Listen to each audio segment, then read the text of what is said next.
Glory. ಜೀವ ಸ್ವರೂಪನಾದ ತಂದೆ ನಿನಗೆ ಸ್ತೋತ್ರಪ್ಪ. ಅಂಧಕಾರ ಶಕ್ತಿಯಿಂದ ನಮಗೆ ಬಿಡುಗಡೆ ಮಾಡಿದ ಕರ್ತನೆ ಸ್ತೋತ್ರ ಕರ್ತನೆ. ಬಿಡುಗಡೆ ಮಾಡಿದಾತನು ತಂದೆ ನಿನಗೆ ಸ್ತೋತ್ರ. Oh glory glory. Oh thank you Lord, ನಿನ್ನ ಪ್ರಸನ್ನತೆಗಾಗಿ ಸ್ತೋತ್ರಪ್ಪ. ಓ ನಿನ್ನ ಪ್ರಸನ್ನತೆ. Oh thank you Lord, thank you thank you. ಓ ನಿನ್ನ ಉಪಸ್ಥಿತಿಗಾಗಿ ಸ್ತೋತ್ರ ಸ್ವಾಮಿ. Oh thank you thank you thank you. ನಿನ್ನ ಮಕ್ಕಳು ಕರ್ತನಿಗೆ ಸೇರಿ ನಿನ್ನನ್ನು ಸ್ತುತಿಸ್ತಾ ಇದ್ದಾರೆ, ಆರಾಧಿಸ್ತಾ ಇದ್ದಾರೆ. Thank you thank you Lord, thank you thank you.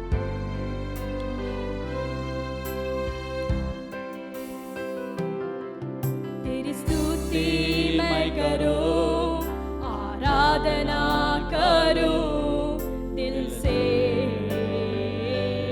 दिल से. तेरी स्तुति मैं करूं, आराधना करूं दिल से, दिल से. मेरी सांसों में तेरा नाम रहे, मेरी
ಸನ್ನತೆಗೆ ಸ್ತೋತ್ರ ಸ್ವಾಮಿ. ಹಾಲೆಲೂಯಾ.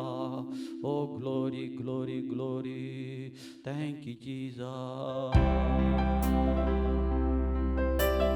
ನಾವು ದೇವರನ್ನು ಆರಾಧಿಸುವ, ಮನಪೂರ್ವಕವಾಗಿ ಸತ್ಯದಿಂದಲೂ ಆತ್ಮದಿಂದಲೂ ಆರಾಧಿಸುವ. ನಾವು ಆತನನ್ನು ಆರಾಧಿಸುವ.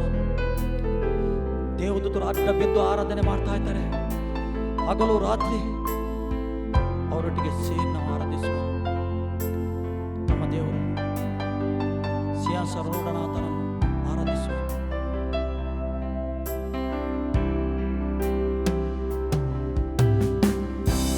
ಪ್ರೀತಿಸುವೆ ಪುನರುದಯದಿಂದ, ಸ್ತುತಿಸುವೆ ಜೀವದಿನವೆಲ್ಲ. ಪ್ರೀತಿಸುವೆ ಪುನರುದಯದಿಂದ, ಸ್ತುತಿಸುವೆ ಜೀವದಿನವೆಲ್ಲ. ಪ್ರೀತಿಸುವೆ ಪ್ರೀತಿಸುವೆ ನನ್ನ ಉಸಿರಿರುವ ದಿನವೆಲ್ಲ. ಪ್ರೀತಿಸುವೆ ಪ್ರೀತಿಸುವೆ ನನ್ನ ಉಸಿರಿರುವ ದಿನವೆಲ್ಲ. ಪ್ರೀತಿಸುವೆ ಪುನರುದಯದಿಂದ, ಸ್ತುತಿಸುವೆ ಜೀವದಿನವೆಲ್ಲ. ಪ್ರೀತಿಸುವೆ ಪುನರುದಯದಿಂದ, ಸ್ತುತಿಸುವೆ ಜೀವದಿನವೆಲ್ಲ.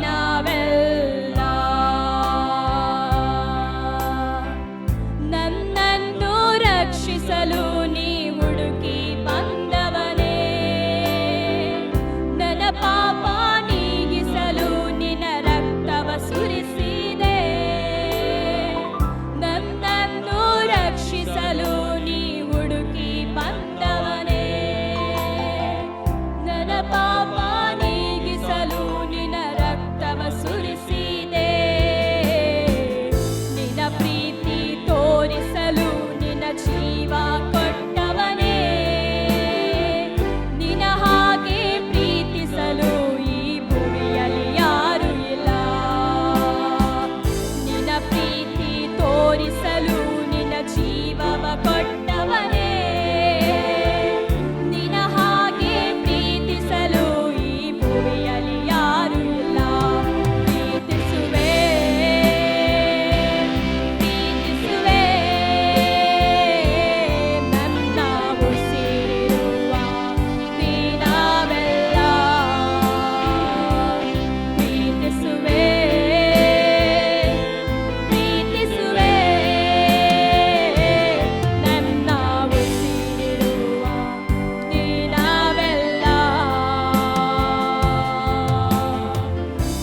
ಸ್ತುತಿಸುವೆ ಜೀವದಿನವೆಲ್ಲ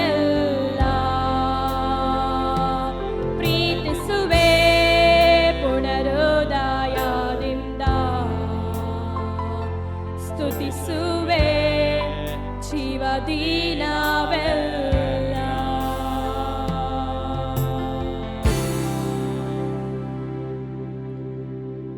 Thank you, Lord. Thank you.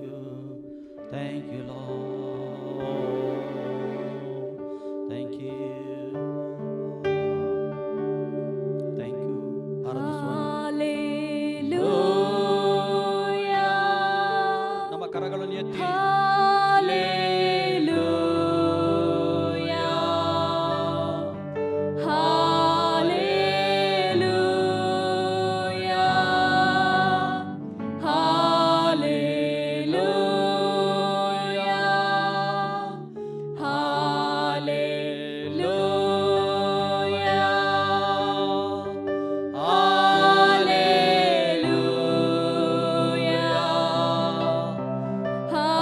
ನಮ್ಮ ಕರಗಳನ್ನು ಪರಲೋಕಕ್ಕೆ ಎತ್ತಿ ನಾವು ಆರಾಧಿಸುವ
ಥ್ಯಾಂಕ್ ಯು ಲಾರ್ಡ್. ತಂದೆ ನಿನಗೆ ಸ್ತೋತ್ರಪ್ಪ, ನೀನು ಒಳ್ಳೆಯವನು ಸ್ವಾಮಿ. ಅಪ್ಪ ನೀನು ಮಕ್ಕಳಾದ ನಾವು ಸ್ವಾಮಿ ಸೇರಿ ಕತನೆ ಆತ್ಮನಿಂದಲೂ ಸತ್ಯದಿಂದಲೂ ನಿನ್ನನ್ನು ಸ್ತುತಿಸಿದ್ದೇವೆ, ಆರಾಧನೆ ಮಾಡಿದ್ದೇವೆ ಸ್ವಾಮಿ. ನಮ್ಮ ಆರಾಧನೆ ಮತ್ತು ಸ್ತುತಿ ನೀನು ಸ್ವೀಕಾರ ಮಾಡಿದ್ದಕ್ಕೆ ಸ್ತೋತ್ರ ತಂದೆ ಆದ ದೇವರೇ, ಸ್ತೋತ್ರಪ್ಪ. ಓ ನಾವು ಮಾಡಿದ ಸ್ತುತಿಯಲ್ಲಿ ನೀನು ಮಹಿಮೆ ಹೊಂದಿದ್ದಕ್ಕೆ ಸ್ತೋತ್ರ ತಂದೆ ಆದ ದೇವರೇ. ಅಪ್ಪ ನಿನಗೆ ಸ್ತೋತ್ರಪ್ಪ. ನಾವು ಮಾಡಿದ ಆರಾಧನೆಯಲ್ಲಿ ನೀನು ಮಹಿಮೆ ಹೊಂದಿದ್ದಕ್ಕೆ ಸ್ತೋತ್ರ, ನೀನು ಸಂತೋಷ ಪಟ್ಟಿದ್ದಕ್ಕೆ ಸ್ತೋತ್ರ ಕತನೆ. ನಿನ್ನ ಮಕ್ಕಳಾದ ನಾವು ಸೇರಿ ಮಾಡಿದ ಆರಾಧನೆ ನೀನು ಸಂತೋಷ ಪಟ್ಟಿದ್ದ ಕತನೆ. ನಿನ್ನ ಪ್ರಸನ್ನತೆ ನಾವು ಎಲ್ಲರೂ ಅನುಭವ ಮಾಡಿದ್ದಕ್ಕೆ ಸ್ತೋತ್ರಪ್ಪ ತಂದೆ, ನಿನಗೆ ಸ್ತೋತ್ರಪ್ಪ. ನೀನು ಒಳ್ಳೆಯವನು ಸ್ವಾಮಿ. ಎಲ್ಲ ಘನ, ಎಲ್ಲ ಮಾನ, ಎಲ್ಲ ಮಹಿಮೆ ನಿನಗೆ ಒಬ್ಬನಿಗೆ ಮಾತ್ರ ನಾವು ಸಲ್ಲಿಸ್ತೇವೆ. ಆಮೆನ್. ಪ್ರಿಯರೇ, ನಾವು ಇಷ್ಟು ಹೊತ್ತು ತನಕ ನಮ್ಮ ತಂದೆಯಾದ ದೇವರಿಗೆ ನಾವು ಆರಾಧನೆ ಮಾಡಿದ್ದೇವೆ. ನೀವು ಮತ್ತು ನಾವು ಸೇರಿ ಮಾಡಿದ ಆರಾಧನೆಯಲ್ಲಿ ನಮ್ಮ ತಂದೆಯಾದ ದೇವರು ಆ ಯಜ್ಞವನ್ನು ಸ್ವೀಕಾರ ಮಾಡಿದ್ದಾನೆ. ದೇವರ ಪ್ರಸನ್ನತೆ ನಿಮ್ಮ ಮಧ್ಯದಲ್ಲಿ, ನಮ್ಮ ಮಧ್ಯದಲ್ಲಿ ದೇವರ ಪ್ರಸನ್ನತೆ ಉಂಟು. ದೇವ ನಮಗೆ ಸ್ತೋತ್ರವಾಗಲಿ. ಈ ಸಮಯದಲ್ಲಿ ದೇವರ ವಾಕ್ಯವನ್ನು ಕೇಳಲಿಕ್ಕೆ ಹೋಗುವ ನಾವು, ಏಕೆಂದರೆ ದೇವರ ವಾಕ್ಯದಲ್ಲಿ ಜೀವ ಉಂಟು. ಈ ದೇವರ ವಾಕ್ಯವನ್ನು ಕೇಳುವಾಗನೇ ಏನಾಗ್ತದೆ, ನಮ್ಮ ಒಳಗಿಂದ ಒಂದು ಪರಿವರ್ತನೆ ಆಗ್ತದೆ. ಏಕೆಂದರೆ ದೇವರ ವಾಕ್ಯ ಇಬ್ಬ ಕತ್ತಿಯ ಹಾಗೆ. ಅದಕ್ಕೋಸ್ಕರ ಇವತ್ತು ನಾವು ದೇವರ ವಾಕ್ಯವನ್ನು ತಿಳಿದುಕೊಳ್ಳುವ. ಯೋಹಾನ ಸುವಾರ್ತೆ 14ರಲ್ಲಿ ನಾವು ಓದುವ, 12ರಿಂದ ನಾವು ಓದುವ, ನಾವು ತಿಳ್ಕೊಳ್ಳುವ, ಈ ವಾಕ್ಯವನ್ನು ತಿಳ್ಕೊಳ್ಳುವ. ಈ ವಾಕ್ಯದಲ್ಲಿ ಎಷ್ಟು ಶಕ್ತಿ ಉಂಟು ನಾವು ತಿಳ್ಕೊಳ್ಳುವ. ಯೇಸುವಿನ ಬಾಯಿಂದ ಬಂದ ಮಾತು ಇದು. ನಿಮಗೆ ನಿಜ ನಿಜವಾಗಿ ಹೇಳುತ್ತೇನೆ ಹೇಳ್ತಾನೆ ಯೇಸು. ನಿಮಗೆ ನಿಜವಾಗಿ ಹೇಳ್ತೇನೆ. 2 ಸಲ ನಿಜವಾಗಿ ಹೇಳುತ್ತೇನೆ, ನನ್ನನ್ನು ನಂಬುವವನು, ಅಂದರೆ ಯೇಸು ಕ್ರಿಸ್ತನನ್ನು ನಂಬುವವನು, ಯೇಸು ಕ್ರಿಸ್ತನ ಮಾರ್ಗದಲ್ಲಿ ನಡೆಯುವವನು, ಯೇಸು ಕ್ರಿಸ್ತನ ವಾಕ್ಯದ ಪ್ರಕಾರ ನಡೆಯುವವನು, ದೇವರ ಅಭಿಷೇಕದಿಂದ ತುಂಬಿ ನಡೆಯುವನು. ಏನು ಹೇಳ್ತದೆ ದೇವರ ವಾಕ್ಯ? ಹೇಳ್ತದೆ, ನನ್ನನ್ನು ನಂಬುವನು ನಾನು ನಡೆಸುವ ಕ್ರಿಯೆಗಳನ್ನು ತಾನು ನಡೆಸುವನು. ಅಂದರೆ ಯೇಸು ಕ್ರಿಸ್ತನು ಈ ಲೋಕದಲ್ಲಿ ಇರುವಾಗ ಯಾವ ರೀತಿಯಲ್ಲಿ ಬೋಧನೆ ಮಾಡ್ತಿದ್ದ, ಯಾವ ರೀತಿಯಲ್ಲಿ ಕಾಯಿಲೆಯಲ್ಲಿ ಇದ್ದ ಜನರು ಯೇಸುಗೆ ಮುಟ್ಟುವಾಗನೇ ಗುಣ ಆಗ್ತಿದ್ದರು, ಆ ಯೇಸು ಮುಟ್ಟುವಾಗನೇ ಗುಣ ಆಗ್ತಿದ್ದು. ಕೆಲವು ಸರಿ ಕುಷ್ಠರೋಗಿಗಳು ಯೇಸು ಹತ್ರ ಬರುವಾಗ ಏನಾಗ್ತಿತ್ತು, ಯೇಸು ಕುಷ್ಠರೋಗಿಗೆ ಮುಟ್ಟುತ್ತಿದ್ದನು. ಇಸ್ರೇಲಲ್ಲಿ ರೋಗಿ ಜನರ ಮಧ್ಯದಲ್ಲಿ ಬರಲಿಕ್ಕಿಲ್ಲ, ಹಂಗೆ ಕುಷ್ಠ ಬೇರೆಯವರಿಗೆ ಹೋಗುತ್ತದೆ ಮುಟ್ಟಿದವರಿಗೆ. ಆದರೆ ಯೇಸು ಕುಷ್ಠರೋಗಿಗೆ ಮುಟ್ಟುವಾಗ ಕುಷ್ಠ ಗುಣ ಆಗ್ತಿತ್ತು. ಯೇಸು ಕ್ರಿಸ್ತನಿಗೆ ಮುಟ್ಟುವಾಗ ಕಾಯಿಲೆ ಗುಣ ಆಗ್ತಿತ್ತು. ರಕ್ತಕುಸುಮ ಸ್ತ್ರೀ ಬಂದು ಯೇಸುವಿನ ಬಟ್ಟೆಗೆ ಮುಟ್ಟುವಾಗ ಕಾಯಿಲೆ ಗುಣ ಆಯಿತು. ದವ್ವಗಳಿಗೆ ಯೇಸು ಮಾತಾಡುವಾಗ ದವ್ವ ಕಿರಿಚಾಟಿ ಓಡಿ ಹೋಗ್ತಿತ್ತು. ಬೇರೆ ಬೇರೆ ರೀತಿಯಲ್ಲಿ ಯೇಸುವಿನ ಮುಖಾಂತರ ಅದ್ಭುತ ಆಗ್ತಿತ್ತು, ಸೂಚಕಾರಿ ಆಗ್ತಿತ್ತು. ಅದಕ್ಕೆ ಯೇಸು ಹೇಳ್ತಾ ಇದ್ದಾನೆ, ನನಗೆ ನಂಬುವವನು, ಆತ ನಂಬುವನು ನನಗಿಂತ ಹೆಚ್ಚಿನ ಕ್ರಿಯೆ ಮಾಡ್ತಾನೆ. ನಂಬಿಕೆ ವೆರಿ ಇಂಪಾರ್ಟೆಂಟ್ ಆಗಿದೆ. ನಂಬುವುದು, ಹೌದು ನಾನು ಕೂಡ ದೇವರ ಮಗನಾಗಿದ್ದೇನೆ, ನನ್ನ ಮುಖಾಂತರ ಕೂಡ ಅದ್ಭುತ ಆಗ್ತದೆ, ಸೂಚಕಾರಿ ಆಗ್ತದೆ ಎಂದು ನಂಬಬೇಕು. ಖಾಲಿ ಆ ಕಾಲದಲ್ಲೇ ಸೂಚಕಾರಿ ಅಲ್ಲ, ಅಪಸ್ತ ಕಾಲದಲ್ಲಿ ಅಲ್ಲ, ಈಗ ಕೂಡ ದೇವರು ಅದ್ಭುತ ಸೂಚಕಾರ್ಯ ಮಾಡ್ತಾನೆ. ಏನು ಬೇಕು ಈಗ ಪ್ರಿಯರೇ? ನಿಮಗೆ ಮತ್ತು ನಮಗೆ ನಂಬಿಕೆ ಬೇಕು. ನಂಬಿಕೆ ವೆರಿ ಇಂಪಾರ್ಟೆಂಟ್ ಆಗಿದೆ. ಸೈತಾನನು ನಂಬಿಕೆ ಅಲುಗಾಡಿಸ್ಲಿಕ್ಕೆ ನೋಡ್ತಾ ಇದ್ದಾನೆ. ದೃಢವಾಗಿ ನಿಲ್ಲಬೇಕು. ನೀವು ನಂಬಿದ ದೇವರು ಯಾರೆಂದು ನೀವು ತಿಳಿದುಕೊಳ್ಳಬೇಕು. ನಿಮ್ಮೊಳಗಿದ್ದ ಆತ್ಮ ಯಾವುದೆಂದು ನೀವು ತಿಳಿದುಕೊಳ್ಳಬೇಕು. ಸರ್ವಶಕ್ತನ ಆತ್ಮವು, ದೇವರ ಆತ್ಮ ನಿಮ್ಮೊಳಗೆ ವಾಸ ಮಾಡ್ತಾ ಉಂಟು, ನಮ್ಮೊಳಗೆ ವಾಸ ಮಾಡ್ತಾ ಉಂಟು. ಸಾಮಾನ್ಯ ಆತ್ಮ ಅಲ್ಲದು. ಯೇಸು ಶಿಷ್ಯರಿಗೆ ಕಳಿಸುವಾಗ, ಹೋಗಿರಿ, ಜಗತ್ತಿಗೆ ಶುಭ ಸಂದೇಶವನ್ನು ಸಾರಿರಿ, ಚೇಳುಗಳ ಮೇಲೆ, ಸರ್ಪಗಳ ಮೇಲೆ, ಸಮಸ್ತ ವೈರಿಯ ಮೇಲೆ, ಘಟ ಸರ್ಪದ ಮೇಲೆ ನಿಮಗೆ ಅಧಿಕಾರ ನಾನು ಕೊಟ್ಟಿದ್ದೇನೆ ಹೇಳ್ತಾನೆ. ಅಧಿಕಾರವನ್ನು ಕೊಟ್ಟಿದ್ದಾನೆ. ಅಧಿಕಾರ ಉಂಟು. ಈಗ ಏನು ಬೇಕು? ನಂಬಿಕೆ ಬೇಕು. ನೋಡಿ, ದುರಾತ್ಮನು ಏನು ಮಾಡ್ತಾ ಇದ್ದಾನೆ?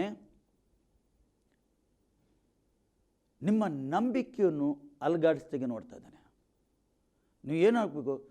ದೃಢವಾಗಿ ನಿಲ್ಲಬೇಕು ನಂಬಿಕೆಯಲ್ಲಿ.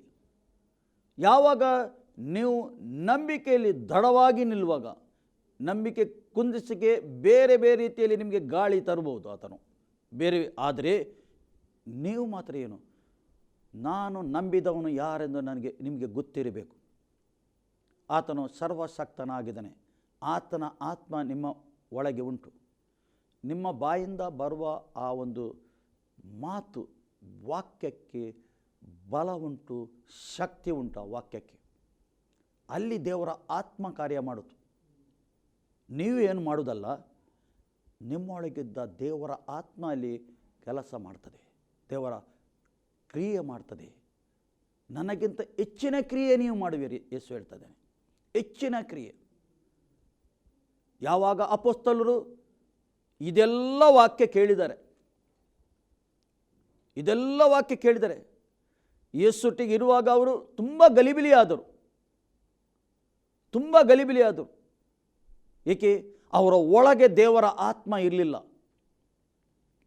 ಯೇಸುಟ್ಟಿಗೆ ಹೋಗ್ತಿದ್ದರು ಅವರು, ಯೇಸು ಏನು ಮಾಡ್ತಾನೆ ಅದು ನೋಡ್ತಿದ್ದರು ಅವರು. ಯಾವ ರೀತಿಯಲ್ಲಿ ಅದ್ಭುತ ಸೂಚಕ ಕಾರ್ಯ ಆಗ್ತಿತ್ತು ನೋಡ್ತಿದ್ದರು. ಯಾವ ರೀತಿಯಲ್ಲಿ ಯೇಸು ಬಿಡಿಸಿ ಬಿಡಿಸಿ ವಾಕ್ಯ ಹೇಳ್ತಿದ್ದನು ಅವರು ಕೇಳುತ್ತಿದ್ದರು. ಆದರೆ ಯಾವಾಗ ಪಂಚಶತಮಾನ ದಿವಸ, ಆ ದಿವಸ ಅವರ ಮೇಲೆ ಪರಿಶುದ್ಧ ಆತ್ಮನು ಇಳಿದು ಬಂತು, ಆಗ ಅವರು ಸುಮ್ಮನೆ ಕೂತ್ಕೊಳ್ಳಿಲ್ಲ. ಆ ನಂತರ ಅವರು ಮಾತಾಡಲಿಕ್ಕೆ ಪ್ರಾರಂಭ ಮಾಡಿದರು, ವಾಕ್ಯ ಸಾರಲಿಕ್ಕೆ ಪ್ರಾರಂಭ ಮಾಡಿದರು. ಕೇಳಿದವರ ಮೇಲೆಲ್ಲರ ಮೇಲೆ ಪರಿಶುದ್ಧ ಆತ್ಮ ಇಳಿದು ಬಂತು. ಕೇಳಿದವರ ಮೇಲೆ ಜನರು ಮಾನಸಾಂತರಾದರು, ಪಶ್ಚಾತ್ತಾಪ ಆದರು, ಎದೆ ಬಡಿದರು ಎಂದೇ ಅವರ ವಾಕ್ಯ ಹೇಳ್ತದೆ. ಅವರ ಮುಖಾಂತರ ಅದ್ಭುತ ಆಯಿತು, ಸೂಚಕಾರ್ಯ ಆಯಿತು. ಇಬ್ಬರಿಬ್ಬರು ಸೇರಿ ಹೋದರು. ಯೇಸು ಹೇಳಿಲ್ಲ ಇಬ್ಬರಿಬ್ಬರಾಗಿ ಸೇರಿ ಹೋಗಿರಿ, ತಪ್ಪಿ ಹೋದ ಮನೆತರವರೆಗೆ ಅಲ್ಲಿ ಹೋಗಿರಿ. ಇಬ್ಬರಿಬ್ಬರು, ಈ ನೆನಪು ಇವರಿಗಿತ್ತು. ಅಪೊಸ್ತಲ ಕರ್ತನ ನಂತರ ಅವರು ಇಬ್ಬರಿಬ್ಬರು ಸೇರಿ ಹೋದರು. ಒಂದು ದಿವಸ ಅವರು 3ನೇ ಅಧ್ಯಾಯದಲ್ಲಿ, ಅಪೊಸ್ತಲ 3ನೇ ಅಧ್ಯಾಯದಲ್ಲಿ ಯೋನ ಮತ್ತು ಪೇತ್ರನು ಇಬ್ಬರು ಸೇರಿ ಹೋಗ್ತಾ ಇದ್ದಾರೆ. ಸರಿಯಾಗಿ ಗಮನಿಸ್ರಿ, ಇಬ್ಬರು ಸೇರಿ ಹೋಗ್ತಾ ಇದ್ದಾರೆ. ಹುಟ್ಟುಗುಂಟನು ದೇವಾಲಯದ ಬಾಗಿಲಲ್ಲಿ ಇದ್ದಾನೆ, ಬಾಗಿಲಲ್ಲಿ ಭಿಕ್ಷೆ ಬೇಡ್ತಾ ಇದ್ದಾನೆ. ಯಾವಾಗದಿಂದ ಭಿಕ್ಷೆ ಬೇಡ್ತಾ ಇದ್ದಾನೆ ಆತನು? ಯೇಸುನ ಕಾಲದಲ್ಲಿ ಇದ್ದನು ಆತನು. ಯೇಸು ದೇವಾಲಯಕ್ಕೆ ಹೋಗುವಾಗ ಬರುವಾಗ ಬೋಧನೆ ಕೊಡಲಿಕ್ಕೆ ಹೋಗ್ತಿದ್ದನು, ಬರ್ತಿದ್ದನು. ಆವಾಗ ಕೂಡ ಅಲ್ಲೇ ಇದ್ದನು ಹುಟ್ಟುಗುಂಟನು. ಯೇಸು ಅವನಿಗೆ ಗುಣ ಮಾಡಲಿಲ್ಲ. ಯೇಸು ಅವನಿಗೆ ಗುಣ ಮಾಡಲಿ. ಅವನು ಭಿಕ್ಷೆ ಬೇಡದ, ಬಹುಶಃ ಯೇಸು ಅವನಿಗೆ ಭಿಕ್ಷೆ ಕೊಟ್ಟಿದ್ದಾನೆ. ಏಕೆ? ಯೇಸು ಕೂಡ ಶಿಷ್ಯರಿದ್ದರು, ಯೇಸು ಕೂಡ ಇತರರು ಕಾಣಿಕೆ ಕೊಡ್ತಿದ್ದರು. ಬಹುಶಃ ಯೇಸು ಕೊಟ್ಟಿದ್ದಾನೆ ಅವನಿಗೆ, ಆದರೆ ಗುಣ ಮಾಡಲಿಲ್ಲ. ಯಾರಿಗೆ ಇಟ್ಟದ್ದು ಯೇಸು? ಶಿಷ್ಯರಿಗೋಸ್ಕರ ಇಟ್ಟದ್ದು. ಶಿಷ್ಯರ ಮುಖಾಂತರ ಈ ಅದ್ಭುತ ಆಗಬೇಕೆಂದು. ಯೋನ ಮತ್ತು ಪೇತ್ರನು ದೇವಾಲಯಕ್ಕೆ ಹೋಗುವಾಗ ಪರಿಶುದ್ಧ ಆತ್ಮನಿಂದ ತುಂಬಲ್ಪಟ್ಟಿದ್ದಾರೆ, ಅಭಿಷೇಕದಿಂದ ತುಂಬಲ್ಪಟ್ಟಿದ್ದಾರೆ. ಇವರು ಹೋಗ್ತಾ ಇದ್ದಾರೆ, ಇವನು ಭಿಕ್ಷೆ ಬೇಡ್ತಾ ಇದ್ದಾನೆ. ಏನದು? ಕೊಡು. ಕಾಯಿ ಚಾಯ್ತಿದ್ದಾನೆ, ಹೀಗೆ ಕೈ ಚಾಚಿದ್ದಾನೆ. ಏನಾದರೂ ಕೊಡು, ಭಿಕ್ಷೆ ಕೊಡು. ಆದರೆ ಪೇತ್ರನು ಮತ್ತು ಯೋನನು ಭಿಕ್ಷೆ ಕೊಡಲಿಲ್ಲ. ಬೆಳ್ಳಿ ಬಂಗಾರವು ನನ್ನ ಹತ್ರ ಇಲ್ಲ, ನನ್ನ ಹತ್ರ ಏನುಂಟು ಅದು ನಿನಗೆ ಕೊಡ್ತೇನೆ. 3ನೇ ಅಧ್ಯಾಯದ ಕ್ಲಿಯರ್ನೇ ಓದುವಾಗ ಗೊತ್ತಾಗ್ತದೆ ನಿಮಗೆ. ಬೆಳ್ಳಿ ಬಂಗಾರ ನನ್ನ ಹತ್ರ ಇಲ್ಲ, ಹಣ ಇಲ್ಲ. ಅವರ ಕಿಸೆಯಲ್ಲಿ ಹಣ ತಗೊಂಡು ಹೋಗಲಿಲ್ಲ ಅವರು. ನನ್ನ ಹತ್ರ ಏನುಂಟು ಅದು ಕೊಡ್ತೇನೆ. ಏನಿತ್ತು? ಯೇಸು ಕ್ರಿಸ್ತನವರ ಒಳಗಿತ್ತು, ದೃಢವಾಗಿ ನಂಬಿಕೆ ಇತ್ತು. ಯೇಸು ಕ್ರಿಸ್ತನ ಅವನ ಒಳಗಿದ್ದಾನೆ, ದೇವರ ಆತ್ಮ ಒಳಗುಂಟು. ನನ್ನ ಹತ್ರ ಏನುಂಟು ಅದು ನಿನಗೆ ಕೊಡ್ತೇನೆ ಹೇಳುವಾಗ ಹೀಗೆ ನೋಡಿದ, ಏನಾದರೂ ದೊಡ್ಡ ಸಂಗತಿ ನನಗೆ ಸಿಗ್ತದೆ, ಇವತ್ತು ದೊಡ್ಡ ಕಾಣಿಕೆ ಸಿಗ್ತದೆ ಎಂದು ಇರಬಹುದು ಅವನ ಭಾವನೆ. ಇಷ್ಟೇ ಹೇಳಿದು, ನನ್ನನ್ನು ನೋಡು ಎಂದು ಹೇಳ್ದ ಆತನು. ಅಷ್ಟೇ, ನನ್ನನ್ನು ನೋಡು. ಆತ ನೋಡ್ತಾ ಇದ್ದಾನೆ ಏನು ಕೊಡ್ತಾನೆ ಎಂದು. ಯೇಸು ಕ್ರಿಸ್ತನ ನಾಮಲ್ಲಿ ಎದ್ದೇಳು ಹೇಳಿದನು. ಅಷ್ಟೇ. ಕೈ ಹಿಡಿದು ಎತ್ತಿದನು. ಎತ್ತಿದ ಕೂಡಲೇ ಆತನು ಅವನ ಕೈಕಾಗಲೇ ಮಸಲ್ಸ್ಗೆ ಬಲ ಬಂತು, ದೇವರ ಶಕ್ತಿ ಬಂತು. ಯೇಸುನ ಹೆಸರಿನಲ್ಲಿ ಶಕ್ತಿ ಬಂತು. ಅವನು ದೇವರ ವಾಕ್ಯದ ಕುಣಿದಾಡುತ್ತಾ ದೇವಾಲಯದ ಒಳಗೆ ಹೋದ. ಅಂದರೆ ಇವನಿಗೆ ಕೂಡ ಒಳಗಿಂದ ಆಸೆ ಇತ್ತು, ನಾನು ಕೂಡ ದೇವರಿಗೆ ಆರಾಧನೆ ಮಾಡಬೇಕೆಂದು ಆಸೆ ಇತ್ತು. ಆ ಆಸೆ ಅಪೊಸ್ತಲ ಮುಖಾಂತರ ಅದು ನೆರವೇರಿತು. ಅದಕ್ಕೆ ಸರಿ ಇಬ್ಬರಿಬ್ಬರು ಸೇರಿ ಹೋಗ್ತಾರೆ. ನೋಡಿ, ನೀವು ಸತ್ಯವೇದ ಓದಿರಿ. ಪೌಲ ಶೀಲ ಇಬ್ಬರಿಬ್ಬರು ಹೋಗ್ತಿದ್ದರು. ಪೌಲನ ನಂತರ ತಿಮೋತಿ ಮತ್ತು ಪೌಲನು ಹೋಗ್ತಿದ್ದನು. ಇಬ್ಬರಿಬ್ಬರು ಸೇರಿ, ಏಕೆ ದೇವರ ವಾಕ್ಯ ಏನು ಹೇಳ್ತದೆ, ನೀವು ಇಬ್ಬರಿಬ್ಬರು ಸೇರಿ ಹೋಗಿ ಅಂತ. ಯಾರ ಮನೆಗೆ ನೀವು ಹೋಗಿದ್ದಾದರೆ, ಯಾರು ನಿಮಗೆ ಸ್ವಾಗತ ಕೊಟ್ಟರೆ ಅಲ್ಲಿ ಹೋಗಿರಿ, ಅವರು ಕೊಟ್ಟದ್ದು ತಿನ್ನಿರಿ, ಮತ್ತು ಕಾಯಿಲೆದಲ್ಲಿದ್ದರಿಗೆ ಗುಣ ಮಾಡಿರಿ, ಸ್ವಸ್ಥತೆ ಮಾಡಿರಿ, ಅವರಿಗೆ ದವ್ವಗಳನ್ನು ಬಿಡಿಸಿರಿ. ಅದೇ ರೀತಿ ಆಗ್ತಿತ್ತು. ಏಕೆ? ದೇವರ ಕೊಟ್ಟ ಆಜ್ಞೆ ಪಾಲಿಸಿದವರು ಇಬ್ಬರಿಬ್ಬರು ಸೇರಿ ಹೋಗ್ತಿದ್ದರು ಅವರು. ಅದಕ್ಕೆ ಸರಿ, ನನಗಿಂತ ಹೆಚ್ಚಿನ ಕ್ರಿಯೆ ನೀವು ಮಾಡ್ತೀರಿ. ಇವತ್ತು ನಿಮ್ಮಂತ ಕೂಡ ಆಗ್ತದೆ, ನಿಮ್ಮ ಒಳಗೆ ಉಂಟದು, ದೇವರ ವಾಕ್ಯ ಉಂಟು. ನೀವು ಕೂಡ ರಕ್ಷಣೆ ಹೊಂದಿದವರು, ನೀವು ಸಭೆಗೆ ಹೋಗುವವರು, ನೀವು ಸಾಮಾನ್ಯರ ಅಲ್ಲ. ನಿಮ್ಮೊಳಗೆ ಕೂಡ ದೇವರ ಆತ್ಮ ಉಂಟು. ಅದೇ ಸ್ವಸ್ಥತೆ ಮಾಡುವ, ಅದೇ ಬಿಡುಗಡೆ ಮಾಡುವ ಶಕ್ತಿ ಉಂಟು. ಒಂದು ನಿಮ್ಮ ಕೈಯಲ್ಲಿ ಬಿಡುಗಡೆ ಆದರೆ, ಸ್ವಸ್ಥತೆ ಆದರೆ ಏನಾಗ್ತದೆ? ಅವನಿಗೆ ಶಾರೀರದ ಸ್ವಸ್ಥತೆ ಸಿಗ್ತದೆ ಅಷ್ಟೇ. ವ್ಯಕ್ತಿಗೆ ಶಾರೀರದ ಸ್ವಸ್ಥತೆ ಇವತ್ತು ಏನಾಗ್ತಾ ಉಂಟು? ಶರೀರದ ಸ್ವಸ್ಥತೆ ಬೇಕು, ಖಂಡಿತ ಬೇಕು, ಅದು ಬೇಕೇ. ಆದರೆ ಆತ್ಮಿಕ ಸ್ವಸ್ಥತೆ ವೆರಿ ಇಂಪಾರ್ಟೆಂಟ್ ಆಗಿದೆ.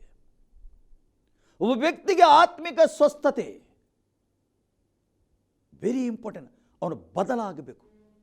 ಒಬ್ಬ ವ್ಯಕ್ತಿಯ ಒಳಗೆ ನಾನಾ ಥರದ ಅಭ್ಯಾಸ ಇರ್ತದೆ, ನಾನಾ ಥರದ ಸ್ವಭಾವ ಇರ್ತದೆ. ಅದರಿಂದ ಆತನಿಗೆ ಬಿಡುಗಡೆ ಆಗಬೇಕು. ಅಲ್ಲಿಂದ ಅವನು ಬಿಡುಗಡೆ ಹೊಂದಬೇಕು. ಆ ಸಂಗತಿಯಿಂದ ಬಿಡುಗಡೆ ಆಗಬೇಕು. ಅದಕ್ಕೋಸ್ಕರ ಏನು ಬಯಸ್ತಾನೆ ದೇವರು? ಏನು ಬಯಸ್ತಾನೆ? ಇದರಿಂದ ಬಿಡುಗಡೆ ಆಗಬೇಕು. ಇಲ್ಲಿ ಏನು ಹೇಳ್ತಾರೆ? ನಡೆಸುವ ಕ್ರಿಯೆಗಳನ್ನು ತಾನು ನಡೆಸುವನು ಮತ್ತು ಅವುಗಳಿಗಿಂತ ಮಹತ್ಕಾರಿಯಾದ ಕ್ರಿಯೆಗಳನ್ನು ಅವುಗಳಿಗಿಂತ ಮಹತ್ಕಾರಿಯಾದ ಕ್ರಿಯೆಗಳನ್ನು ನಡೆಸುವನು. ಅಂದರೆ ಯೇಸು ಕ್ರಿಸ್ತನ ಸಮಯದಲ್ಲಿ ನಡೆದ ಅದ್ಭುತ ಸೂಚಕರಿಗಿಂತ ಹೆಚ್ಚಿನ ಅದ್ಭುತ ಅಂತೆ ಯಾರ ಮುಖಾಂತರ ಆಗ್ತದೆ? ದೇವರ ಮಕ್ಕಳ ಮುಖಾಂತರ. ದೇವರ ಮಕ್ಕಳ ಮುಖಾಂತರ ಆಗ್ತದೆ. ಸತ್ಯವೇದ ಹೇಳ್ತದೆ. ಸ್ವಾಭಾವಿಕ ಅದ್ಭುತ ಕೂಡ ಬೇಕು, ಆತ್ಮಿಕ ಅದ್ಭುತ ಬೇಕು. ಆತ್ಮಿಕ ಅದ್ಭುತ ವೆರಿ ವೆರಿ ಇಂಪಾರ್ಟೆಂಟ್ ಆಗಿದೆ. ಪೇತ್ರನು ಸುವಾರ್ತೆ ಸಾರುವಾಗ ಫಸ್ಟ್ ಆದದ್ದು ಏನು? ಆತ್ಮಿಕ ಸ್ವಸ್ಥತೆ. ಅಪೊಸ್ತಲರ ಕಾರ್ಯ 2 ಆತನು ನಿಂತು ಬೋಧನೆ ಮಾಡ್ತಾ ಇದ್ದಾನೆ. ಅಲ್ಲಿ ಎಲ್ಲಿ ಬರಲಿಲ್ಲ ಸ್ವಾಭಾವಿಕ ಸ್ವಸ್ಥತೆ ಆಯಿತು ಎಂದು ಬರೆಯಲಿಲ್ಲ. ಅಲ್ಲಿ ಆತ್ಮಿಕ ಸ್ವಸ್ಥತೆ ಆಯಿತು. ಜನರು ಮಾನಸಾಂತರಾದರು, ಪಶ್ಚಾತ್ತಾಪ ಆದರು, ದೇವರ ಕಡೆಗೆ ತಿರುಗಿದರು. ನಾನು ಏನು ಮಾಡಬೇಕು ಈಗ ರಕ್ಷಣೆ ಹೊಂದಬೇಕಾದರೆ? ಎದೆ ಬಡಿದರೆಂದು ದೇವರ ವಾಕ್ಯ ಹೇಳ್ತದೆ. ಎದೆ ಬಡಿದರು. ನಾನು ರಕ್ಷಣೆ ಹೊಂದಬೇಕಾದರೆ ಏನು ಮಾಡಬೇಕು? ರಕ್ಷಣೆ ಹೊಂದಿದರಂತೆ ಅವರು.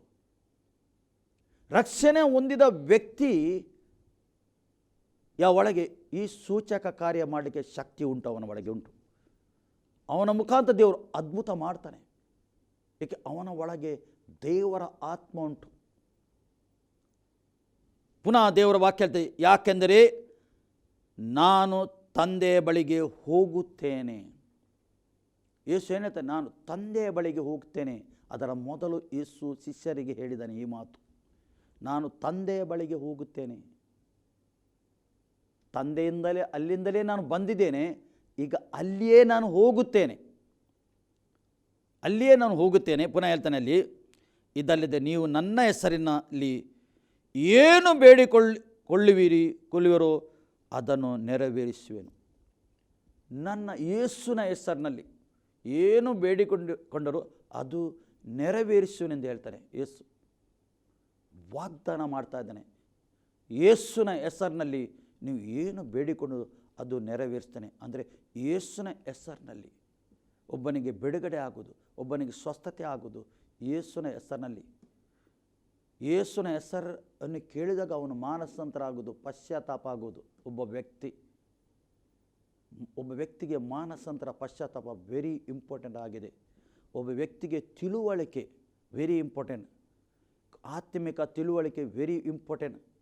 ಎಷ್ಟು ತನಕ ಆತ್ಮಿಕ ತಿಳುವಳಿಕೆ ಅವನಿಗೆ ಬರುವುದಿಲ್ಲ, ಅಷ್ಟ ತನಕ ಅವನು ಯಾರೆಂದು ಗೊತ್ತಾಗೋದಿಲ್ಲ, ಅವನು ಯಾರಾಗಿದ್ದಾನೆ. ಈ ಲೋಕ ಜೀವಿಸ್ತಾ ಇದ್ದಾನೆ, ಎಲ್ಲರೂ ಜೀವಿಸಿದಾಗ ಎಲ್ಲರೂ ಇವನು ಕೂಡ ಜೀವಿಸ್ತಾ ಇದ್ದಾನೆ, ಆದರೆ ಇವನು ಯಾರೆಂದು ಇವನಿಗೆ ತಿಳುವಳಿಕೆ ಇರುವುದಿಲ್ಲ. ಯಾರೆಂದು ಎಲ್ಲರೂ ಹಾಗೆ ಸೇಮ್ ಇರ್ತಾನೆ, ಆದರೆ ತಿಳುವಳಿಕೆ ಇರುವುದಿಲ್ಲ, ಆತ್ಮಿಕ ತಿಳುವಳಿಕೆ ಇರುವುದಿಲ್ಲ. ಆತ್ಮಿಕ ತಿಳುವಳಿಕೆ ಇರಬೇಕಾದರೆ ಆತ್ಮಿಕ ಆತ್ಮ, ಪರಿಶುದ್ಧ ಆತ್ಮ ಇವನ ಒಳಗೆ ಇವನಿಗೆ ಟಚ್ ಮಾಡಬೇಕು. ಪರಿಶುದ್ಧ ಆತ್ಮನು ಮುಟ್ಟಿದರೆ ಅಲ್ಲಿ ಆತ್ಮಿಕ ತಿಳುವಳಿಕೆ ಬರ್ತದೆ. ಪುನಃ ದೇವರ ವಾಕ್ಯ ಹೇಳ್ತದೆ ಇಲ್ಲಿ, ಅದನ್ನು ನೆರವೇರಿಸಿ ಹೀಗೆ ಮಗನ ಮೂಲಕವಾಗಿ ತಂದೆಗೆ ಮಹಿಮೆ ಆಗುವುದು. ಮಗನ ಮೂಲಕವಾಗಿ ತಂದೆಗೆ ಮಹಿಮೆ ಆಗುವುದು.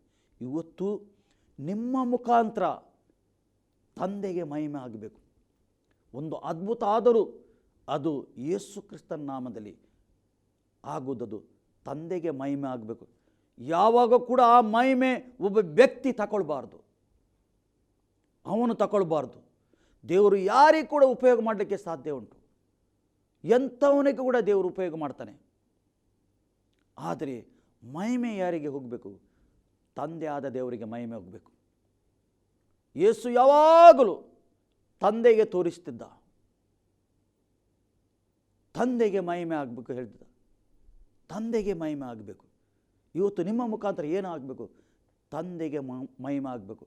ನಮ್ಮ ಮುಖಾಂತರ ತಂದೆಗೆ ಅವಮಾನ ಆಗಬಾರ್ದು, ತಂದೆಗೆ ಮಹಿಮೆ ಆಗಬೇಕು. ಅದೇ ಹೇಳ್ತಿದ್ದಾನೆ ಯೇಸು. ಅದಕ್ಕೋಸ್ಕರ ಆತನು ಯಾವಾಗಲೂ ತಂದೆಗೆ ತೋರಿಸಿದ, ಏಕೆ ಆತನು ದೀನನಾಗ್ತಿದ್ದ, ದೀನನಾಗಿ ನಡೆದ, ತನ್ನನ್ನು ತಗ್ಗಿಸಿಕೊಂಡು ನಡೆದ ಆತನು, ತನ್ನನ್ನು ತಗ್ಗಿಸ್ತಿದ್ದ ಆತನು. ನೀವು ಸತ್ಯವೇದ ತೆಗೆದು ಓದಿದರೆ ಗೊತ್ತಾಗ್ತದೆ, ಆತನು ತಗ್ಗಿಸಿಕೊಂಡೇ ನಡೆದ, ತಂದೆಗೇ ತೋರಿಸ್ದ. ಶಿಷ್ಯರು ಬಂದು ಕೇಳ್ತಾರೆ 24 ಅಧ್ಯಾಯದಲ್ಲಿ, ಮತ್ತೆ ನಿನ್ನ ಬರವಣಿಗೆ ಯಾವಾಗ ನೀನು ಬರ್ತಿ, ಒಂದು ಸಮಯ ಹೇಳು ನಮಗೆ. ಆತನು ಹೇಳ್ದ, ನಾನು ಯಾವಾಗ ಬರ್ತೇನೆಂದು ನನಗೆ ಗೊತ್ತಿಲ್ಲ ಹೇಳ್ತಾನೆ ಆತನು. ನನಗೆ ಗೊತ್ತಿಲ್ಲ, ಅದು ದೇವದೂತನಿಗೆ ಗೊತ್ತಿಲ್ಲ, ತಂದೆಗೆ ಮಾತ್ರ ಗೊತ್ತುಂಟು ಹೇಳ್ತಾನೆ ಆತನು. ಕ್ರಿಸ್ತನ ಬರವಣಿಗೆ ಉಂಟು, ಕ್ರಿಸ್ತನು ಬರುತ್ತಾನೆ ತನ್ನ ಸಭೆಗೋಸ್ಕರ.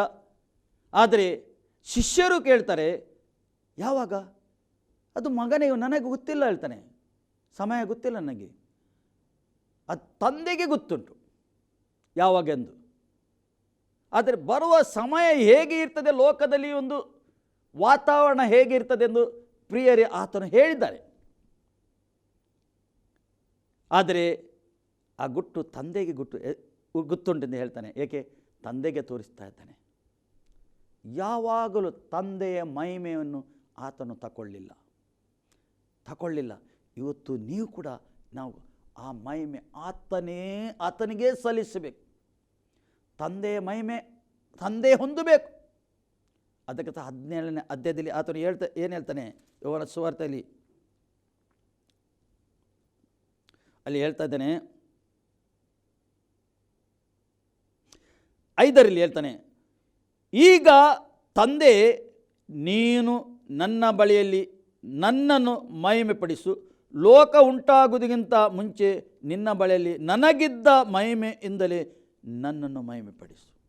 ಯೇಸು ಮಹಿಮೆಯಲ್ಲೇ ಇದ್ದ, ಆತನ ಹತ್ರ ಕೇಳ್ತಾ ಇದ್ದಾನೆ, ಆತನು ಮಹಿಮೆ ಪಡಿಸು ಎಂದು ಹೇಳ್ತಾನೆ.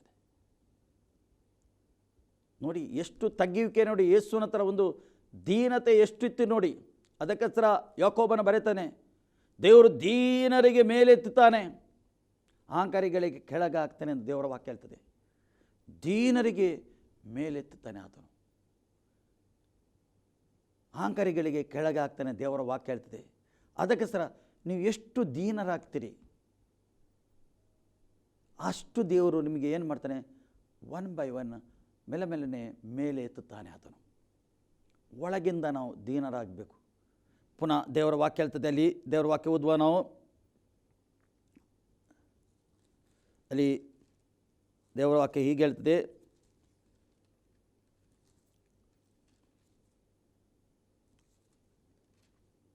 ನನಗಿಂತ ನೀವು ಹೆಚ್ಚಿನ ಅದ್ಭುತ ಮಾಡ್ತೀರಿ ಎಂದು ಯೇಸು ಹೇಳ್ತಾನೆ. ಏನು? ನಿಮ್ಮ ಮುಖಾಂತರ ದೇವರು ಅದ್ಭುತ ಮಾಡಲಿಕ್ಕೆ ಬಯಸ್ತಾನೆ. ಯಾರ ನಾಮದಲ್ಲಿ? ಯೇಸು ಕ್ರಿಸ್ತನ ನಾಮದಲ್ಲಿ ಅದ್ಭುತ ಆಗೋದು, ಸೂಚಕಾರ್ಯ ಆಗೋದು. ಏಕೆ? ದೇವರು ನಿಮಗೆ ಉಪಯೋಗ ಮಾಡ್ತಾನೆ. ನಿಮ್ಮ ಮುಖಾಂತರನೇ ಲೋಕಕ್ಕೆ ಸುವಾರ್ಥ ಹೋಗಬೇಕು. ಲೋಕದ ಕಟ್ಟ ಕಡೆಗೆ ಸುವಾರ್ಥ ಯಾರ ಮುಖಾಂತರ ಹೋಗಬೇಕು? ನಿಮ್ಮ ಮುಖಾಂತರ ಹೋಗಬೇಕು. ನಮ್ಮ ಮುಖಾಂತರ ಸುವಾರ್ಥ ಹೋಗಬೇಕು. ಒಬ್ಬನು ರಕ್ಷಣೆ ಹೊಂದಬೇಕು, ಯಾರೂ ನಾಶವಾಗಬಾರ್ದಂತೆ ದೇವರ ವಾಕ್ಯ ಹೇಳ್ತದೆ. ಒಬ್ಬನು ಕೂಡ ನಾಶವಾಗೋದು, ಎಲ್ಲರೂ ರಕ್ಷಣೆ ಹೊಂದಬೇಕು. ಆ ರಕ್ಷಣೆ ಅನುಭವ ಎಲ್ಲರಿಗೆ ಸಿಗಬೇಕಂತೆ. ಎಲ್ಲರೂ ಹೊಂದಿ ಆ ಅನುಭವದಿಂದ ನಡೆಯಬೇಕೆಂದು ದೇವರು ಬಯಸ್ತಾ ಇದ್ದಾನೆ. ದೇವರ ಚಿತ್ತವನ್ನು ಅದೇ ಬಯಸ್ತಾನೆ. ಅದಕ್ಕೋಸ್ಕರ ಶಿಷ್ಯರಿಗೆ ಆತನು ಉಪಯೋಗ ಮಾಡಿದ, ವಿಧ ರೀತಿಯಲ್ಲಿ ಉಪಯೋಗ ಮಾಡಿದ ಆತನು. ಪೇತ್ರನು ಬೋಧನೆ ಮಾಡುವಾಗ 3,000 ಜನರು ಏನು ಮಾಡಿ ದೀಕ್ಷಾ ಸ್ನಾನ ತಗೊಂಡ್ರಿ ದೇವರ ವಾಕ್ಯ ಹೇಳ್ತದೆ. ಮಾರ್ಕನ ಶುಭ ಸಂದೇಶ 16ರಲ್ಲಿ ಹೇಳ್ತದೆ, ಯಾರು ನಂಬಿ ದೀಕ್ಷಾ ಸ್ನಾನ ಹೊಂತಾರೋ ಅವರು ದಂಡನೆಗೆ ಗುರಿಯಾಗುವುದಿಲ್ಲ ಅಂತ ದೇವರ ವಾಕ್ಯ ಹೇಳ್ತದೆ. ಅಲ್ಲಿ ನಾವು ಓದುವ ಮಾರ್ಕನ ಶುಭ ಸಂದೇಶದಲ್ಲಿ ಆತನು ದಂಡನೆಗೆ ಗುರಿಯಾಗುವುದಿಲ್ಲ ಅಂತೆ. ಯಾವಾಗ ದೇವರ ವಾಕ್ಯಕ್ಕೆ ನೀವು ಮತ್ತು ನಾವು ವಿಧೇಯರಾಗ್ತೇವೆ, ದೇವರ ವಾಕ್ಯಕ್ಕೆ ವಿಧೇಯರಾಗ್ತೇವೆ. ಅಲ್ಲಿ ದೇವರ ವಾಕ್ಯ ಹೇಳ್ತದೆ 16, ನಂಬಿ ದೀಕ್ಷಾ ಸ್ನಾನ ಮಾಡಿಕೊಂಡವರು ರಕ್ಷಣೆ ಹೊಂದುವರು. ನಂಬಿದವರು ಅಲ್ಲಿ ಹೇಳ್ತದೆ, ನಂಬದೇ ಹೋಗುವನು ದಂಡನೆಗೆ ಗುರಿಯಾಗುವನು. ಯಾರು ನಂಬುವುದಿಲ್ಲ ಅವನು ದಂಡನೆಗೆ ಗುರಿಯಾಗ್ತಾನೆ, ದೇವರ ಕೋಪಕ್ಕೆ ಗುರಿಯಾಗ್ತಾನೆ. ಆತನಿಗೆ ತಿರಸ್ಕಾರ ಮಾಡಿದವರಿಗೆ ಆತನು ಅದಕ್ಕೆ ಗುರಿಯಾಗ್ತಾರೆ. ಅದಕ್ಕೆ ಯೋಹಾನನ ಪತ್ರಿಕೆಯಲ್ಲಿ ಸರಿಯಾಗಿ ಬರೆಯುತ್ತಾ ಇದ್ದಾನೆ. ಕ್ರಿಸ್ತ ವಿರೋಧಿಯೆಂದರೆ ಯಾರು ಆತನು ಬರೆಯುತ್ತಾ ಇದ್ದಾನೆ. ದೇವರ ಪ್ರೀತಿ ವಿಷಯದಲ್ಲಿ ಆತನು ಬರೆದಿದ್ದಾನೆ. ಪ್ರೀತಿ ಅಂದರೆ ಏನು, ದೇವರು ಹೇಗೆ ಪ್ರೀತಿ ಮಾಡ್ತಾ ಇದ್ದಾನೆ, ಸಭೆಗೆ ಹೇಗೆ ಪ್ರೀತಿ ಮಾಡ್ತಾ ಇದ್ದಾನೆ, ಹೇಗೆ ಜೀವದಿಂದ ನಾವು ತುಂಬುವುದು, ಆತನ ಜೀವನದಿಂದ ತುಂಬುವುದು ಅಲ್ಲಿ ಸ್ಪಷ್ಟವಾಗಿ ಆತನು ಬರೆಯುತ್ತಾ ಇದ್ದಾನೆ. ಏಕೆಂದರೆ ಆತನು ಯೇಸುನ ಎದೆಗೆ ಆತನು ತಲೆ ಇಟ್ಟು ಯಾವಾಗಲೂ ಆತನ ಹತ್ತಿರದಲ್ಲಿ ಎಲ್ಲರೂ ಶಿಲುಬೆಗೆ ಹಾಕುವಾಗ ಓಡಿ ಹೋದರು, ಆದರೂ ಆತನು ಮಾತ್ರ ಓಡಿ ಹೋಗಿಲ್ಲ. ಅವನು ಓಡಿ ಹೋಗಲಿಲ್ಲ, ಶಿಲುಬೆ ಹತ್ತಿರನೇ ಇದ್ದನು ಆತನು. ಅದಕ್ಕೋಸ್ಕರ ಯೇಸು ಹೇಳ್ತಾನೆ ತಾಯಿಗೆ ನೋಡಿ, ಅಮ್ಮನಿಗೆ, ಅಮ್ಮ ಇವ ನಿನ್ನ ಮಗನು ಎಂದು ಹೇಳ್ತಾನೆ. ಆತನು ಅವನ ಕೈಗೆ ಕೊಡ್ತಾನೆ. ಏಕೆ? ಅದಕ್ಕೋಸ್ಕರ ಯವನ ಪತ್ರಿಕೆ ಉಂಟಲ್ಲ, ನೀವು ಯವನ ಪತ್ರಿಕೆ ಹೋಗುವ ಆ ಪ್ರೀತಿಯ ವಿಷಯದಲ್ಲಿ ಆತನು ತುಂಬ ವಿಷಯದಲ್ಲಿ ಮಾತಾಡಿದ. ದೇವರ ಪ್ರೀತಿ ಅಂದರೆ ಏನು ಎಂದು ಆತನು ಬರೆದಿದ್ದಾನೆ. ಅಂದರೆ ದೇವರು ಏನು ಬಯಸ್ತಾನೆ, ಆತನ ಸುವಾರ್ತೆಯನ್ನು ಕೇಳಿ ನೀವು ರಕ್ಷಣೆ ಹೊಂದಬೇಕೆಂದು. ಮತ್ತು ನೀವು ರಕ್ಷಣೆ ಹೊಂದು ಅಲ್ಲೇ ಕೂತ್ಕೊಳ್ಳೋದಲ್ಲ, ನೀವು ಉಪಯೋಗ ಆಗಬೇಕು. ನೀವು ಉಪಯೋಗ ಆಗಬೇಕಾದರೆ ಒಂದು ಆತ್ಮಿಕ ಸಭೆಯಲ್ಲಿ ನೀವು ಸೇರಬೇಕು. ದೇವರ ವಾಕ್ಯವನ್ನು ಕೇಳಬೇಕು, ದೇವರ ವಾಕ್ಯ ಕೇಳಬೇಕು, ಬೆಳೆಯಬೇಕು. ಒಬ್ಬ ವ್ಯಕ್ತಿ ಇದ್ದ ರೀತಿಯಲ್ಲಿ ಇರಬಾರ್ದು, ಆತನು ಬೆಳೆಯಬೇಕು. ಅದಕ್ಕೆ ಪೌಲನು ಬರೆಯುತ್ತಾ ಇದ್ದಾನೆ,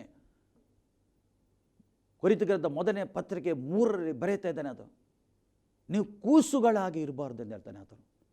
ಇನ್ನೂ ಹಾಲು ಕುಡಿಯುವರಾಗಿ ಇರಬಾರ್ದು ಅಂತ. ನಾವು ನಿಮ್ಮ ಬಳಿಗೆ ಬರುವಾಗ ನಡುಗುತ್ತಾ ಬಂದೆ.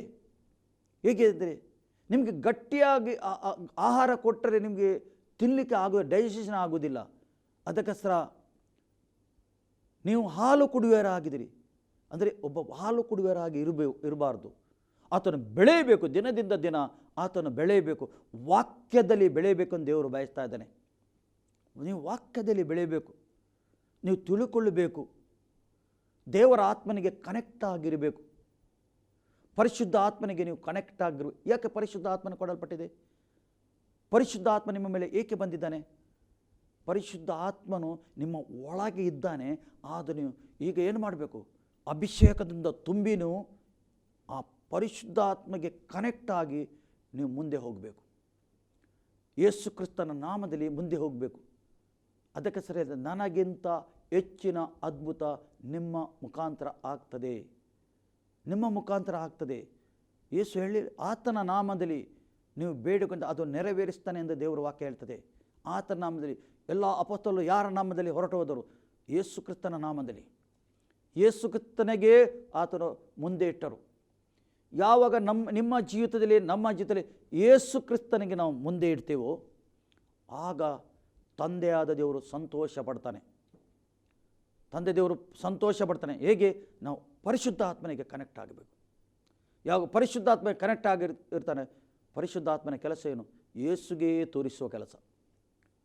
ಪರಿಶುದ್ಧಾತ್ಮನ ಕೆಲಸ ಯೇಸುಗೆ ಮುಂದೆ ಇಡ್ತಾನೆ. ಪರಿಶುದ್ಧಾತ್ಮನು ನೋಡು, ಯೇಸು ಹತ್ತಿರ ಹೋಗು.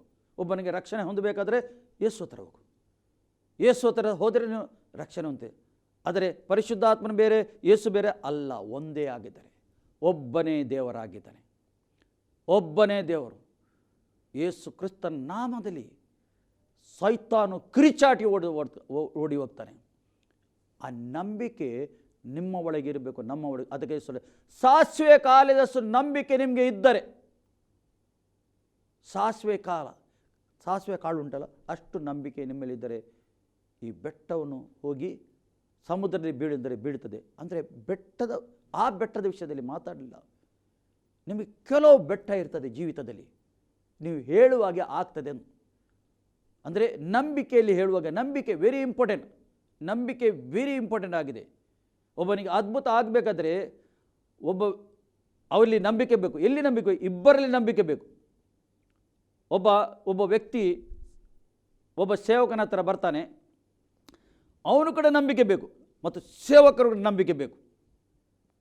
ದೇವರ ಆತ್ಮ ನನ್ನ ಒಳಗುಂಟು, ಯೇಸು ಕ್ರಿಸ್ತ ನನ್ನ ಒಳಗಿದ್ದಾನೆ, ನಾನು ಪ್ರಾರ್ಥನೆ ಮಾಡುವಾಗ ಅಲ್ಲಿ ಬಿಡುಗಡೆ ಆಗ್ತದೆ ಎಂದು ಇವನೇ ಕೂಡ ನಂಬಿಕೆ ಬೇಕು, ಆ ವ್ಯಕ್ತಿ ಕೂಡ ನಂಬಿಕೆ ಇರಬೇಕು. ಆಗ ಇಲ್ಲಿ ಏನಾಗ್ತದೆ? ಅದ್ಭುತ ಆಗ್ತದೆ, ಸೂಚಕಾರಿಯಾಗ್ತದೆ. ಇದು ಯಾರ ಕೆಲಸ ಆಗಿದೆ? ಪರಿಶುದ್ಧ ಆತ್ಮದ ಕೆಲಸವಾಗಿದೆ. ಪರಿಶುದ್ಧ ಆತ್ಮನ ಮಾಡುವುದು, ದೇವರ ಆತ್ಮ ಮಾಡುವುದು, ದೇವರ ಆತ್ಮ ಟಚ್ ಮಾಡುವುದು. ದೇವರ ಆತ್ಮ ಮುಟ್ಟುವಾಗ ಅವನಿಗೆ ಬಿಡುಗಡೆ ಆಗ್ತದೆ. ಇದು ಶಾರೀರಿಕ ಬಿಡುಗಡೆ. ಆತ್ಮಿಕ ಬಿಡುಗಡೆ ನಿಮಗೆ ಆಗಬೇಕು. ದೇವರು ಏನು ಬಯಸ್ತಾನೆ? ಆತ್ಮಿಕ ಬಿಡುಗಡೆ. ಪರಿಶುದ್ಧ ಆತ್ಮ ನಿಮಗೆ ಮುಟ್ಟುತ್ತಾ ಇದ್ದಾನೆ, ಎಲ್ಲರಿಗೆ ಮುಟ್ಟುತ್ತಾ ಇದ್ದಾನೆ. ಆತ್ಮಿಕ ಸ್ವಸ್ಥತೆ ನಿಮಗೆ ಕೊಡ್ತಾ ಇದ್ದಾನೆ. ದೇವರು ನಮಗೆ ಸ್ತೋತ್ರವಾಗಲಿ. ಈ ವಾಕ್ಯದಿಂದ ದೇವರು ನಮ್ಮನ್ನು ಆಶೀರ್ವಾದ ಮಾಡಲಿ. ಆಮೇಲೆ ಪ್ರಾರ್ಥಿಸುವ. ಪ್ರೀತಿ ಸ್ವರೂಪನಾದ, ಹೆಚ್ಚೆಚ್ಚು ಪ್ರೀತಿ ಮಾಡೋ ಪರಲೋಕದಲ್ಲಿರುವ ಪ್ರೀತಿಯುಳ್ಳ ತಂದೆಯ ದೇವರೇ ಸ್ತೋತ್ರ. ಕರ್ತನೇ, ಈ ವಾಕ್ಯವು ಕರ್ತನೇ ನಿನ್ನ ಮಕ್ಕಳು ಕೇಳಿದ್ದಾರೆ ಸ್ವಾಮಿ. ದೇವ ನಿನಗೆ ಸ್ತೋತ್ರಪ್ಪ. ನಿನ್ನ ಹಸ್ತ ಇಳಿದು ಬರಲಿ ಕರ್ತನೇ ಇವರ ಮೇಲೆ, ಎಲ್ಲರ ಮೇಲೆ ಕರ್ತನೇ. ನಿನಗಿಂತ ಹೆಚ್ಚಿನ ಅದ್ಭುತ ಇವರ ಮುಖಾಂತರ ನೀನು ಮಾಡ್ತೀವಿ ಕರ್ತನೇ. ಸ್ತೋತ್ರಪ್ಪ. ಒಬ್ಬೊಬ್ಬರಿಗೆ ಮುಟ್ಟು, ಒಬ್ಬೊಬ್ಬರಿಗೆ ನಿನ್ನ ಆತ್ಮನಿಂದ ತುಂಬಿಸು ಕರ್ತನೇ. ಪರಿಶುದ್ಧ ಆತ್ಮನಿಂದ ತುಂಬಿಸಬೇಕಂದು ನಾನು ಪ್ರಾರ್ಥನೆ ಮಾಡ್ತೇನೆ ಈ ಸಮಯದಲ್ಲಿ. ನಿನ್ನ ಹಸ್ತ ಇವರ ಮೇಲೆ ಇಳಿದು ಬರಬೇಕಂದು ನಾನು ಪ್ರಾರ್ಥನೆ ಮಾಡ್ತೇನೆ ಈ ಸಮಯದಲ್ಲಿ ಕರ್ತನೇ. ರಾಜಾದಿರಾಜನಿಗೆ ಸ್ತೋತ್ರಪ್ಪ. ಕರ್ತನೇ, ಇವರಿಗೆ ಪ್ರೊಟೆಕ್ಟ್ ಮಾಡು, ಕೇಡಿಂದ ತಪ್ಪಿಸು ಎಂದು ನಾನು ಪ್ರಾರ್ಥನೆ ಮಾಡ್ತೇನೆ ಈ ಸಮಯದಲ್ಲಿ ಕರ್ತನೇ. ನಿನ್ನ ರೆಕ್ಕೆ ಒಳಗಿಡು ಕರ್ತನೇ. ನೀನು ಬಂಡೆಯಾಗಿ, ಕೋಟೆಯಾಗಿ ಇವರೊಟ್ಟಿಗೆ ಇರಬೇಕಂದು ನಾನು ಪ್ರಾರ್ಥನೆ ಮಾಡ್ತೇನೆ ಸ್ವಾಮಿ. ಪರಿಶುದ್ಧಾತ್ಮನಿಂದ ತುಂಬಿ ಕರ್ತನೇ ಇವರಿಗೆ ನೀನು ಉಪಯೋಗ ಮಾಡಬೇಕಂದು ನಾನು ಪ್ರಾರ್ಥನೆ ಮಾಡ್ತೇನೆ ಈ ಸಮಯದಲ್ಲಿ. ನಿನ್ನ ರಾಜ್ಯ ಕತ್ರ ಉಪಯೋಗ ಮಾಡು ಕರ್ತನೇ. ತಂದೆಯ ಸ್ತೋತ್ರ, ಇವರಿಗೆ ಮುಟ್ಟಿದ್ದಕ್ಕೆ ಸ್ತೋತ್ರ. ಯೇಸು ಕ್ರಿಸ್ತನ ನಾಮದಲ್ಲಿ ಪ್ರಾರ್ಥಿಸಿ ಹೊಂದಿದೆ ಪ್ರೀತಿಯುಳ್ಳ ತಂದೆಯೇ, ಆಮೇನ್. ನಾವು ಪ್ರಿಯರೇ ಅಂತ್ಯಾಶವನ್ನು ಪಡ್ಕೊಳ್ಳುವ. ನಮ್ಮ ಕರ್ತನ ಯೇಸು ಕ್ರಿಸ್ತನಾದ ಕೃಪೆ, ತಂದೆ ದೇವರ ಪ್ರೀತಿ, ಪರಿಶುದ್ಧಾತ್ಮನ ಅನ್ಯೋನ್ಯತೆ ಈಗಲೂ ಸದಾಕಾಲ ಎಲ್ಲ ಸಮಯದಲ್ಲಿ ನಿಮ್ಮ ಸಂಗಡ ಇರಲಿ. ಆಮೇನ್.